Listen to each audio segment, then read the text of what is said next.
అందరికీ నమస్కారం అండి. దయచేసి ప్రతి ఒక్కరు కూడా ఈ వాయిస్ మెసేజ్ని లాస్ట్ వరకు వినండి. చాలా ఇంపార్టెంట్ వాయిస్ మెసేజ్ అండి ఇది. దయచేసి ప్రజలందరికీ ఒక విషయం చెప్తాను. నేను ఒకానొక టైంలో ఒక బెడ్ పేషెంట్గా ఉన్న వ్యక్తిని. ఆహారంలో మార్పులు చేసుకున్నాక ఈరోజు నేను చాలా ఆరోగ్యంగా జీవిస్తూ ఉన్నాను. దయచేసి నేను ఒకటే మనవి చేస్తూ ఉన్నా, ఆరోగ్యమే మహాభాగ్యం. ఆరోగ్యం లేకపోతే కుటుంబ వ్యవస్థ పాడైపోతూ ఉంది. ఉన్న డబ్బులు ఖర్చు అయిపోతూ ఉన్నాయి. కష్టపడే తత్వం తగ్గిపోతూ ఉంది. తద్వారా పిల్లల్ని సరిగ్గా చదివించలేం, పిల్లలకి సరిగ్గా మ్యారేజెస్ చేయలేం.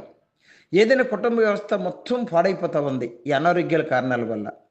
దయచేసి మీరు ఆరోగ్యం ఉండాలనే ఒక ఆలోచనతో చెప్తా ఉన్నా, ఆహారంలో మార్పులు చేసుకోండి. రైస్లో విపరీతమైన అనారోగ్యాలు ఉన్నాయి అనేది మేధావులు చెప్తున్నమాట, పెద్ద పెద్ద డాక్టర్లు చెప్తున్నమాట. అయితే రైస్ పూర్తిగా మానేయమంటలేదు, తగ్గించండి. మధ్యాహ్నం రైస్ తినండి, కాకపోతే రైస్ తగ్గించుకొని కూర ఎక్కువ తినండి. రాత్రులు మాత్రం అసలు రైస్ అనే కాన్సెప్ట్ మర్చిపోండి దయచేసి. అయితే టిఫిన్లు అంటారా, టిఫిన్లు కూడా చెడ్డవే. టిఫిన్లు కూడా ఈక్వల్ టు రైసే, ఈక్వల్ టు గోధుమలే. దయచేసి మా దగ్గర millet malt with dry fruits అని చెప్పి గౌనీలు కాదరవోలి రైసే ఈక్వల్ టు గోధుమలే. దయచేసి మా దగ్గర millet malt with dry fruits అని చెప్పి గౌనీలు కాదరవల్లి గారి యొక్క ఫార్ములాతో వచ్చిన మహా అద్భుతమైన ప్రోడక్ట్ ఉంది. దీన్ని ఉదయం ఒక గ్లాసు, రాత్రి ఒక 2 గ్లాసులు. ఉదయం టిఫిన్ చేయండి, టిఫిన్తో పాటు గ్లాసు. రాత్రి రైస్ మానేసి ఒక 2 గ్లాసులు, అంటే 4 చెంచాలని ఒక స్టీల్ గిన్నెలో పోసుకొని కొంచెం నీళ్ళు పోసి పేస్ట్ చేసుకొని, మామూలు వాటరే ఒక 2.5 గ్లాసులు పోసుకొని, ఇది ఆ పేస్ట్లో కలిపేసుకొని పొయ్యి మీద పెట్టి అప్పుడు ఉడికించాలి. కనీసం 15 నిమిషాలు ఉడికించుకోండి. ఎందుకంటే ఇందులో కొర్రలు, అరికలు, సామలు, ఓదలు, అండు కొర్రలు, రాగులు, సజ్జలు, బాదం గింజలు, డ్రై ఫ్రూట్స్, జీడిపప్పు, ఇలా చెప్పుకుంటూ పోతే 32 ఇంగ్రీడియంట్స్ ఉన్నాయి. దానివల్ల ఎక్కువసేపు ఉడికించుకోవాలి. ఇలా ఉడికించుకొని రాత్రులు రైస్ మానేసి 2 గ్లాసులు తాగండి. ఒకవేళ ఇంకా ఆకలి అనిపిస్తే ఇంకో చెంచా ఎక్కువ వేసుకొని కాసుకోండి, లేదా ఒక జాంకాయ తినండి, లేదా ఒక యాపిల్ పండు తినండి, ఇబ్బంది లేదు. మీరు రైస్ జోలికి మాత్రం వెళ్ళకండి నైట్.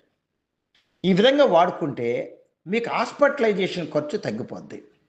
అనారోగ్యాలు చాలా వరకు నయమవుతాయి. ఒక సత్యం చెప్తాను, మంచిగా తీసుకోండి. ఈరోజు హాస్పిటల్స్ విపరీతమైపోయినాయి. ఎందుకు అయిపోయినాయి? ఏ డాక్టర్ గారైనా మనల్ని ఇంటికొచ్చి రండి మా హాస్పిటల్ కానీ అడుగుతూ ఉన్నారా? లేదు కదా. మనమే వెళ్తున్నాం స్వచ్ఛందంగా. నిజంగా ఈరోజు హాస్పిటల్సే లేకపోతే లేకపోతే ప్రజలు ఏమైపోయేవాళ్ళు? పిట్టలు రాలినట్టు రాలిపోదురు. నిజం, ఇది నిజం. అంటే మనం వెళ్తున్నాం హాస్పిటల్స్కి.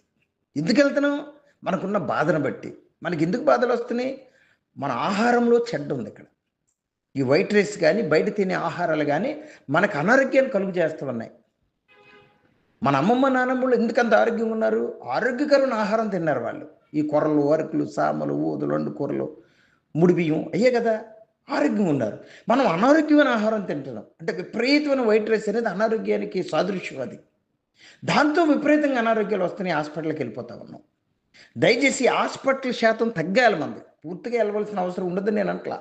హాస్పిటల్కి వెళ్ళే శాతం తగ్గాలి అంటే, మనకు అనారోగ్యాల శాతం తగ్గాలి అంటే రైస్ని కట్టడి చేయండి దయచేసి. కట్టడి చేసి ఈ millet malt with dry fruits 32 రకాల ఇంగ్రీడియంట్స్, ఒక అద్భుతమైన ఆహారం, అమృత ఆహారం, పోషకాలున్న ఆహారం, ఔషధ గుణాలున్న ఆహారం, సమతుల్యమైన ఆహారం. ఇది ఆహారమే తప్ప మందు కాదు. రైస్ ఎలాగైతే వైట్ రైస్ ఆహారంగా మనం భావించి కొన్ని దశాబ్దాల నుంచి తింటా ఉన్నామో, ఇది కూడా ఒక ఆహారమే. ఇదే మందు కాదు. వీళ్ళు వాడచ్చు, వీళ్ళు వాడకూడదు అంటలేదు. ఎవరైనా వాడచ్చు. చిన్న పిల్లలు దగ్గర నుంచి, అంటే 9 నెలల బేబీ దగ్గర నుంచి, ప్రెగ్నెంట్ లేడీస్ దగ్గర నుంచి, పాలిచ్చే తల్లుల దగ్గర నుంచి, బీపీ ఉన్నా, బీపీ లేకపోయినా, షుగర్ ఉన్నా, షుగర్ లేకపోయినా, పీసీఓడి ప్రాబ్లం ఉన్నా లేకపోయినా, బరువు ఉన్నా లేకపోయినా, సన్నగున్నా, థైరాయిడ్ ఉన్నా లేకపోయినా, మోకాళ్ళ నొప్పులు ఉన్నా లేకపోతే ఎవరైనా వాడచ్చు. అనారోగ్యాలు ఉంటేనేమో అనారోగ్యాలు తగ్గుతాయి. అనారోగ్యం లేని వాళ్ళు వాడితేనేమో త్వరగా అనారోగ్యాలు రావు. ఇందులో ఉన్న మహత్యం అదే. ఇందులో ఉన్న పోషకాలు అటువంటి, ఇందులో ఉన్న ఇంగ్రీడియంట్స్ని బట్టి దయచేసి మనస్సు పూర్తిగా వాడండి. ఫస్ట్ ఆరోగ్యంగా ఉండండి, ఆరోగ్యంగా జీవించండి, మీ కుటుంబాలు కాపాడుకోండి. తర్వాత మీకు వచ్చిన ఆరోగ్యాన్ని కొంతమందికి చెప్పండి. చెప్పడం ద్వారా మనకు బ్లెస్సింగ్స్ ఉంటాయి. ఏ దేవుడైనా ఒక మాట చెప్పారండి, మానవ సేవే మాధవ సేవ. మనుషులకు సేవ చేద్దాం, ఆరోగ్యపరమైన సేవ చేద్దాం. దాంతోపాటు అడ్వర్టైజ్మెంట్ లేకుండా నేను అమ్ముతున్నాను కనుక, మీ అందరి సహకారంతో నేను అమ్ముతున్నాను కనుక, మీకు కూడా ఒక రూపాయి వచ్చేటట్టుగా ఒక సిస్టమ్ క్రియేట్ చేశాను. స్టాలిన్ సినిమా మోడల్లో. అక్కడ గౌర్నీలు చిరంజీవి గారు ముగ్గురు హెల్ప్ చేయమంటారు. ఇక్కడ మనం ఒక ఇద్దరికి హెల్ప్ చేద్దాం. అది ఎంతో అద్భుతమైన సినిమా అది, స్టాలిన్ పిక్చర్. అలాగే ఇక్కడ ఒక ఇద్దరు హెల్ప్ చేయండి, ఆరోగ్యకరమైన హెల్ప్ చేయండి. ఎప్పుడు హెల్ప్ చేస్తారు మీరు?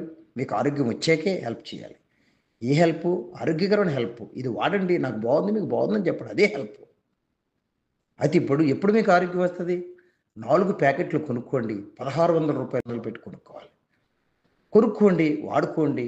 మీకు వచ్చిన రిజల్ట్ని ఆల్ ఓవర్ ఇండియాలో ఒక ఇద్దరికి ముగ్గురికి చెప్పండి. చెప్పడం ద్వారా కొంత ఇన్కమ్ వస్తుంది, తప్పేముంది? ఈరోజు ఎవరైతే వాయిస్ మెసేజ్ వింటున్నారో, ఎవరి ద్వారా అయితే మీరు కొనుక్కుంటున్నారో వాళ్ళకి మీ ద్వారా 200 వస్తాయి. 200 తాల జీవితం ఏం మారదండి. కానీ ప్రొడక్ట్ వాడుకోవటం వల్ల మీ జీవితం మారుతుంది. ఆరోగ్యకరమైన జీవితం. హాస్పిటల్కి వచ్చి తగ్గిపోద్ది చాలా వరకు. హాస్పిటల్కి వెళ్ళి శాతం తగ్గుద్ది. మీ కుటుంబంలో వర్కింగ్ అవర్స్ పెరుగుతాయి, పని గంటలు పెరుగుతాయి, ఆదాయాలు పెరుగుతాయి. పిల్లలు బాగుంటారు, పిల్లలు పెళ్లి చేయగలుగుతారు, చదువులు చెప్పించగలుగుతారు, భార్యను బాగా చూడగలుగుతారు, భర్తకు సహకరించగలుగుతారు. చాలా ఉన్నాయి ఇందులో ఆరోగ్యంగా ఉంటాయి.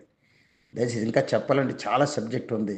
కానీ మరిన్ని వివరాల కోసం ప్రతిరోజు రాత్రి 9 నుంచి 9:40 వరకు జరిగే జూమ్ మీటింగ్లో అనేక మంది గౌరవ లీడర్స్ వాళ్ళ టెస్టిమోనీస్ కూడా చెప్తారు. వాళ్ళకి వచ్చిన రిజల్ట్స్, వాళ్ళ టీంలో వచ్చిన రిజల్ట్స్. రండి, వాడుకునే వాళ్ళు రండి, రికమెండ్ చేసే వాళ్ళు కూడా రండి.